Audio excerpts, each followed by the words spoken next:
গতকাল রাতে আমাদের ছাদ বাগানে ড্রাগন ফুলের মেলা বসেছিল। একসাথে ৪ ট্রে ড্রাগন ফুল ফুটেছিল। এই যে এই গাছটায় এটা এটা অনেক ফল পেয়েছে এই গাছে। এই গাছে ফুটেছিল ৩ ট্রে ড্রাগন ফুল একসাথে। আর আমাদের এক কোণে পড়ে থাকা আরেক ড্রাগন গাছ, যে গাছটাকে কোনো পরিচর্যা কিচ্ছু করা হয় না। তো সেই গাছে গত বছর অনেকগুলো কুঁড়ি এসেছিল, প্রায় ৪ টে থেকে ৬ টা। তো কোনোটাই বাঁচেনি। আমরা আশা করেছিলাম হয়তো একটা হবে, কিন্তু সেটাও হয়নি।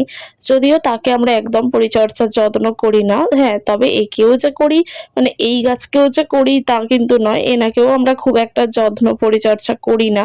তো যদি যা কিছু এনাকেও দেওয়া হয় ওনাকেও তাই দেওয়া হয়। কিন্তু সেভাবে খুব একটা প্রায়োরিটি দেওয়া হয় না, এরকম একটা ব্যাপার আরকি। তো যাই হোক, সেই গাছেও মানে এই যে এই ফুলটা এই দিকের এই এক কোণে পড়ে থাকা এই গাছে এবছর ১ম ফুল হলো।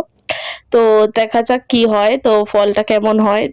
যেকোনো কিছু নতুনেই কিন্তু আমাদের অনেক বেশি আগ্রহ থাকে যে কি হবে, কেমন হবে এরকমটা। তো ওই গাছে তো ড্রাগন ফুল ফলের মানে অনেক খেয়েছি ড্রাগন ফল। আর ফুলের সৌন্দর্য মানে কি বলবো, যেকোনো কিছুকে হার মানাতে পারে। এত অপরূপ সৌন্দর্য, মানে ড্রাগন ফুলের মতো সুন্দর ফুল আর কিছুই হয় না আমার মনে হয় যখন রাতের বেলা ফোটে।